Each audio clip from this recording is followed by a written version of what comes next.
Now, where the US is concerned, I again accept the history. I think all of us, none of us are in denial, and he brings it out in quite graphically but succinctly. We've had a series of challenges with the United States in the 50s, 60s, 70s, 80s. The challenge for us is when we think of multipolarity and strategic autonomy, because of that history, it is often a concept where we posit ourselves against the United States. Now, the reality of the world is today something very different. That if we look at where the pressures are, the primary sources of pressure, they're no longer the United States. So, in a way, because the world has changed, our understanding of the US has changed, and by the way, the US understanding of us has too. And therefore, I would actually argue that US is today indispensable for our multipolarity to go ahead. That if we need that decision-making space, that freedom, we need countries whose interest it is that we have those margins on our side. So, I would also say in some ways, and again, I think in a way, a lot of what Rajiv's apprehensions are based on history. I don't dispute the history. But I think today, we need, when we look at the US, we must also understand, we are talking about convergences. I don't think anybody sober and sensible in policy making would say that, we have a congruence with the United States. The US by its very nature, and India by its very nature, will always have interests which will differ and diverge from those of the other partner. So if we actually understand what are the expectations of this relationship, that this relationship is not about, it's not about an alliance, it is not about congruence. It is about convergence. It is about overlapping interests. It is about the ability to work together on issues and areas and theaters which suit us. And you can see that. Even today, there are regions and issues on which we profoundly agree with the US. And there are clearly some issues on which we don't. It's on full public display.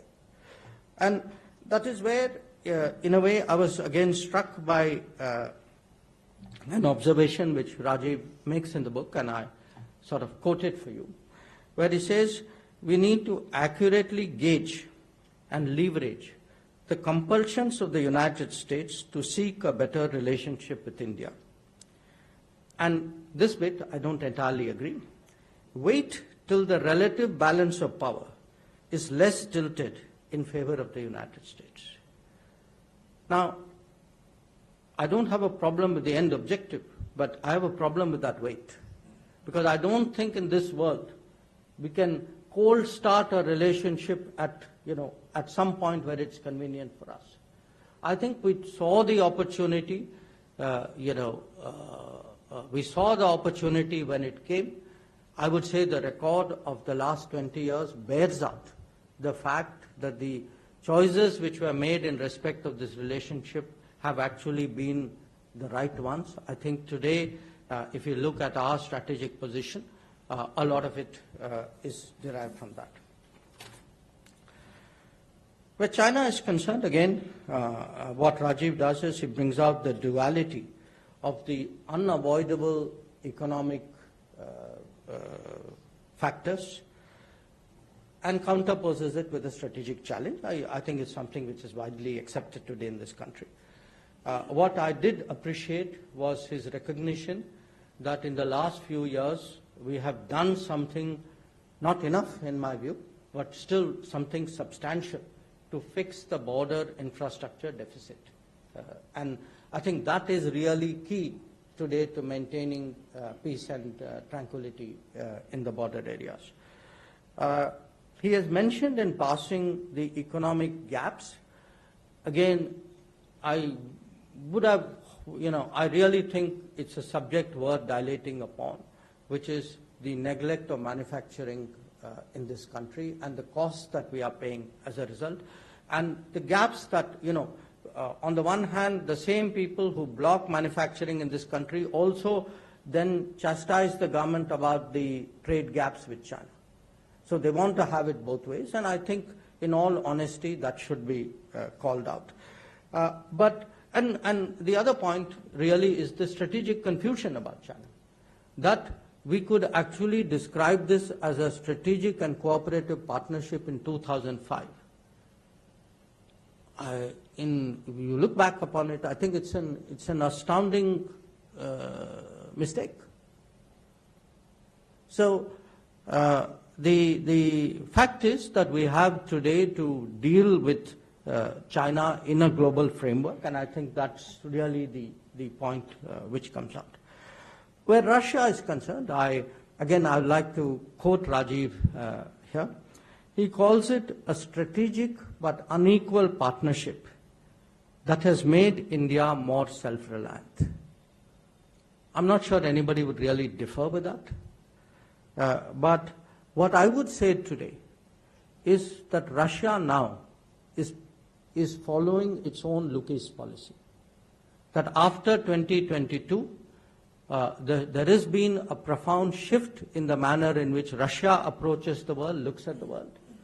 And we in India need to understand, absorb, and take advantage of it, rather than, let our decisions be clouded by a larger narrative which is not our narrative.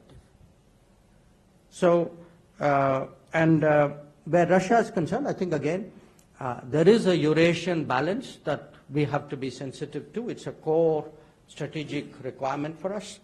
But I would also say, if you look at trade with Russia, which has gone up 5 times, and it's not just a simple oil issue. I think I would urge you to look at it much more deeply. That there is an economic complementarity between India and Russia, and we should not be intimidated from pursuing the advantages of that complementarity. On other P5 members, I think he's given that a short shrift. I would have hoped he would have been kinder to France, UK, and the European Union, maybe the next book. But all in all, I would say, where the big powers are concerned, for us, the metric of judgment should be really, the way we look at the conundrum, where is our national security benefits or risks in that relationship? Does it help the growth of our comprehensive national power? Does it expand our freedom of choice? I think these should be the basic metrics. So finally, let me come to the conclusion. I'm sorry I've dilated a bit more than I intended. On the conclusion, one, of course, I sum up in a way his last chapter, which is that we need to assess the global order. And that's like the contemporary way of saying what Swami Vivekananda did then, that we are not living in isolation, that we have to look at the state of the world and make our calculations accordingly. To the point that geography matters, I do think it matters, but I also think it is not self-fulfilling. So today when we look at IMEC or INSTC or the Polar Route or even Indo-Pacific, I think each one of this is a testimony to the fact that geography matters. On neighborhood, because a very large part of the book is on neighborhood, I think, as I say, the challenge is to get the balance right. But overall, I totally agree with him that India must be a lifting tide for the entire neighborhood. I mean, that should be our policy, and to my mind, that means a generous and non-reciprocal policy, but a policy where there has to be sensitivity to our, especially to our national security requirements. There is in the in the neighborhood, of course. I mean, put China aside, but I think Pakistan is to some degree an exception to that approach. On the extended neighborhood, which he also speaks about, you can see in the last few years a significant evolution in Indian thinking, at least in policy-making thinking. So where it comes to maritime security, you have the Sagar outlook, and when it comes, the kind of priority which today is given to the Gulf was badly needed. But, I mean, if you look even at a country like UAE, it says something about us that between Indira Gandhi and Narendra Modi, no other Prime Minister of India even went it. If you look at Southeast Asia, I would say the big change, and it's certainly for us right now a source of frustration, is the physical connectivity, because it's got stuck in Myanmar. But it is something we have to make unstuck, and a lot of our Myanmar policy will revolve around what we have to do to get that connectivity going. I mean, if you ask me today, if I were to prioritize my Myanmar requirements, that would be right up there. On the global south, definitely it's a constituency, definitely it is a base. As India rises, I think the global south has an interest in actually also identifying with India and working with us. And again, I must tell you, global south is a concept on which I've heard criticisms from actually all the P5, which means I must be doing something right.